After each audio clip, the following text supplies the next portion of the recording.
Welcome to the Firing Squad Podcast, where four guys talk about blazing hot topics that they discuss when no one else is around. No fluff, no bull. They tell it like it is. And now, here is the squad.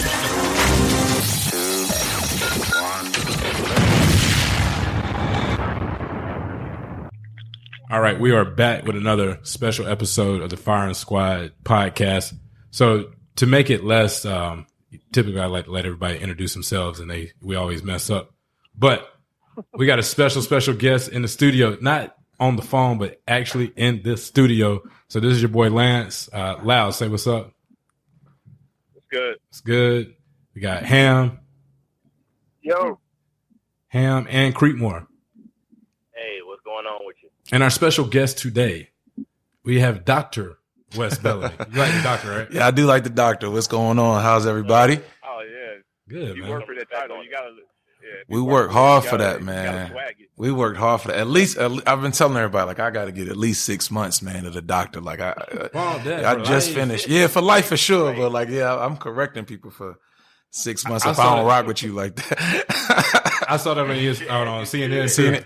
Let me go into that really quick. I know we got a lot to talk about. So it's been what's crazy is one of my professors from South Carolina State. She called me yesterday and she's like, "I'm so proud of you, yada yada yada." And we were talking about you correcting them, call you doctor, and she was talking about it. And I was like, "Yo, here's the thing." Right before I had went on, they were on. I was listening to it through the ear feed, and they were talking to someone else who they were a doctor of something like philosophy or something. They kept calling him doctor.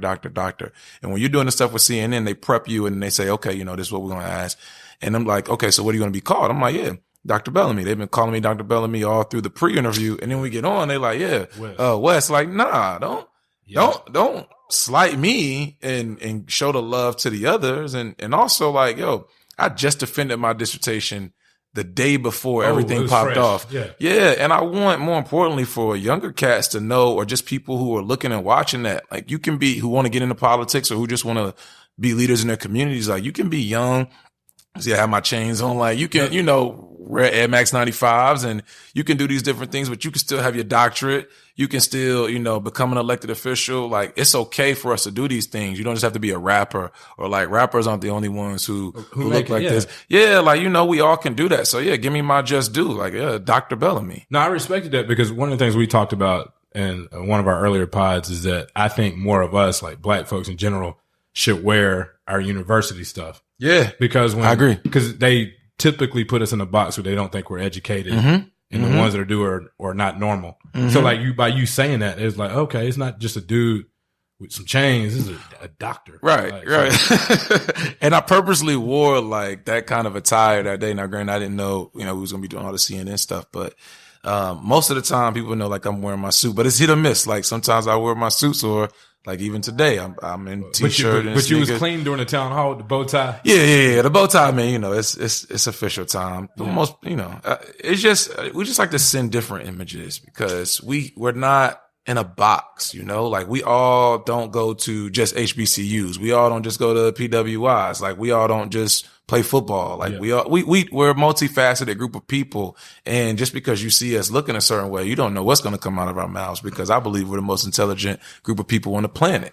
So respect us as such. Let me ask you this, and I'll let everybody else get in, because this is something, because you're an athletic build, right? Mm-hmm. Yes, sir. So when you tell people you went to college, they assume you played football. Oh, yeah, right. Always. Oh, yeah. So what position did you play? Right. Or like, did you? And it's like, yo, man, we don't even want to talk about that. Why can't we just be students? Right. We just went to school, man. Yeah, I got my degree in business management. 4 years. I finished on time, and it's a lot of us like that. Right. We can never get like, you went to school like every normal person to get an education. Like your son, or your niece, your cousin. I went to school to get education. Just like you. Right. But yeah. So, I want to know, and this is from one of our listeners, so shout out to Amber. She wants to make sure that we tell everybody like what Charlottesville is actually like, because it's actually like a liberal city, like before and after. In voting. Yeah. So Charlottesville, and again, I don't even think I got a chance to do this. Let me backtrack a little bit. First of all, thank you to all you brothers for having me on the show. is really important. Not just because we're fraternity brothers or anything like that, but the fact that you all are using your platform to get knowledge out, push the culture forward. Like, I really have a lot of appreciation for that. And I know we were trying to work it out to get on the show sometime before, and I couldn't, but, just again, I really appreciate y'all having me on. And also shout out to everybody in the city who's listening. I love Columbia. Like, yo, if anybody who knows me know I love the Met, man. Like, this was, I got a nonprofit in Charlottesville, Hype, helping young people evolve. But my second location was here in Columbia, right off of Two Notch. We had a boxing club over there, and like, I would do community days here at the parks. Like, we would do book bag drives where we give away like 1,000 book bag school supplies. I do a turkey giveaway here every year at the HIV and AIDS Center downtown. We do that every November. It's normally the day before Thanksgiving. We do coat drives here all the time. So I love the Met. Anyway. Word. That's what's now up. To answer your question, so Charlottesville is a very interesting place. It's a 90% Democrat, right? So you would think that we're a very progressive town. We've only had one Republican be elected in like the last like 40 years or something like that, right? So again, you think it's a very liberal town. We're often lauded as like one of the top 5 places to live in the country. One of the most healthiest campuses at University of Virginia. That's within our city limits. Like number 3 happiest place to live, all these other rankings, right? But it's a place that really has a lot of deep tension and history in regards to race relations. This is the same city that literally tore down the entire African-American community to build, one of those statues. That was the Jackson statue. There was a community called Meeks Avenue. They tore down the entire block. And it was mostly black people who lived there to put that statue up. That was in the 1920s.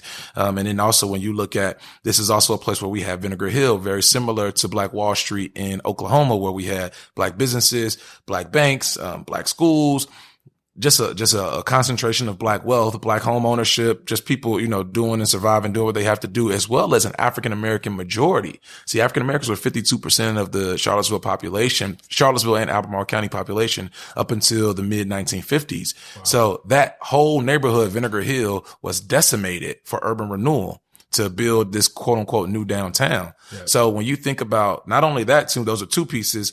Also, this is a city in which they shut down all of the public schools in a time called massive resistance, opposed to integrating them. This was in the early 1960s. So Charlottesville said, before we send our colored kids, quote unquote, with the white kids to school together, we'll shut them all down. And you saw an influx of different private schools pop up all around the area. So that's the backdrop for our city. Wow. So when you hear people say that, yeah, we're just this progressive place, and I've even heard people who live in Charlottesville like, wow, I can't believe this is happening here. Like, nah, it's been happening here. Right? Like, they moved everybody into this one project, West Haven, and then thought that everything was supposed to be peaches and cream. This is the birthplace of Thomas Jefferson. Right. This is, you can't go a day or let alone a week without hearing some reference to Thomas Jefferson there.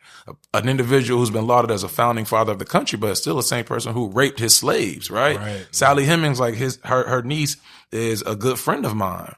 Right. So like, our great niece rather is a good friend of mine, and those scars are very real. Right. So Charlottesville, 27% poverty rate. Most of that poverty is for individuals who look like us. And it's a massive just kind of gap in terms of wealth. Albemarle County, our neighboring area, Charlottesville is only 10.5 square miles. And we're in the middle of Albemarle County. Albemarle County is ranked as late as a couple of years ago, the 8th wealthiest county in the United States of America. Right. So again, it's truly a place of the haves and have-nots. Yeah. Now, that being said, we're pushing to move forward. Like, for me personally, I'd be damned if we just stay in the same spot. Charlottesville is a place that I love. I absolutely, it raised me as a man, but I'm cognizant of the fact that I'm only the 7th black person ever elected. Like, ever. Sure. 260 some odd year history, 7th black person ever elected.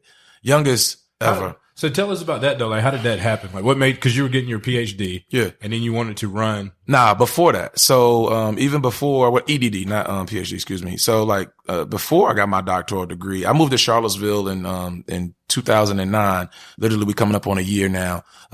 Graduated from state, literally, right out of state, went to Charlottesville. So there was a brother who went to state also. He worked in Charlottesville at this government agency called NGIC. He came to a job fair and he was like, yeah, man, we're going to keep your profile. I got to go do a deployment. And when I come back, we gonna hire you. And I'm like, yeah, all right, man. That was my junior year.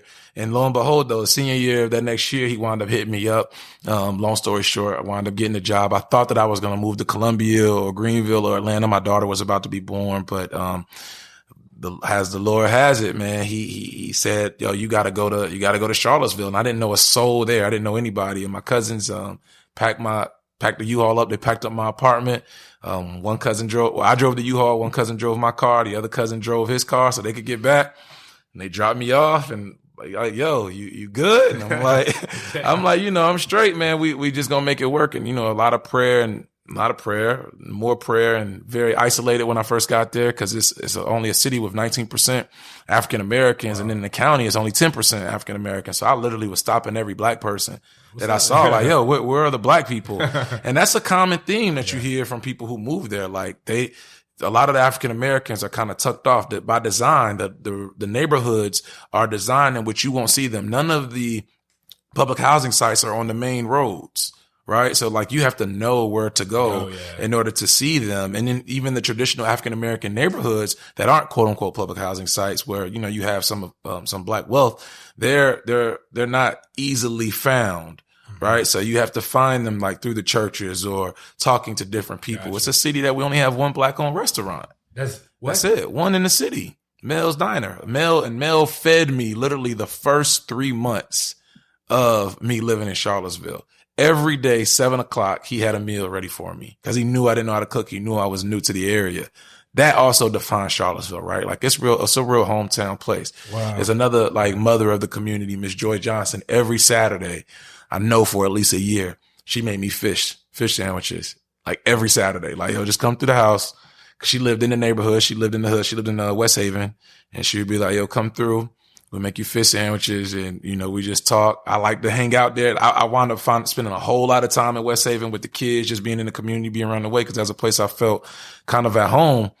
And, they really started grooming me, showing me love. And then that led to, I ran for council in 2013. I had started a boxing club for kids. I had wound up quitting that job where I first came there. And I was going to go to law school, and I got talked into becoming a teacher. So I got talked into becoming a teacher the same time I started this boxing club. So I was like, and I got into law school all at the same time. So I was like, I can't go to law school and leave the kids. So I deferred law school. I said, all right, I'll go next year, and we'll see what happens. And we went to a city council meeting, and one of my boxers said to me, Coach West, why isn't there anybody who looks like us up there in the city council? And our city manager is African American. So I was like, nah, we got Mr. Jones up there. He's like, nah, the people who put the X's in the boxes. Why is there anybody who puts the X's in the boxes who looks like us? And I was like, dang. That's a good point. Damn, kids said that? Kid, 9 years old, Decory, man. That's crazy. Yeah. So after that, this was 2013. I said, all right, yo, I got to run for office, man. And, you can't talk about it. Let's be about it. I ran. I lost. Somehow or another, there was a tie at the polls, the second time in Virginia State history. It was 10,088.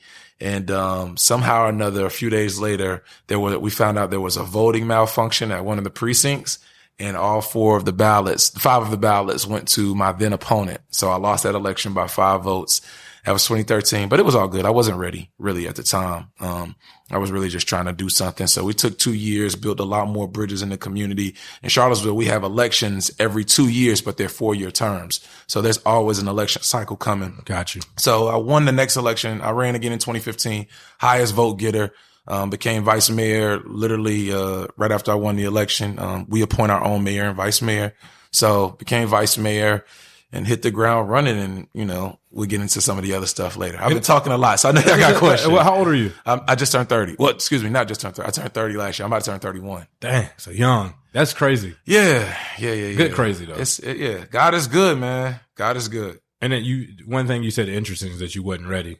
And sometimes, like, for like a regular person in their job, they want to be a manager just to see the manager on the door on the tag on the desk, but they're not really ready yet. Right. So, but you could tell it was truly in your heart because you didn't all right, I didn't win. I'm going to go back to doing something else. You just made it better. You built more bridges, you said. Yeah. So that's awesome.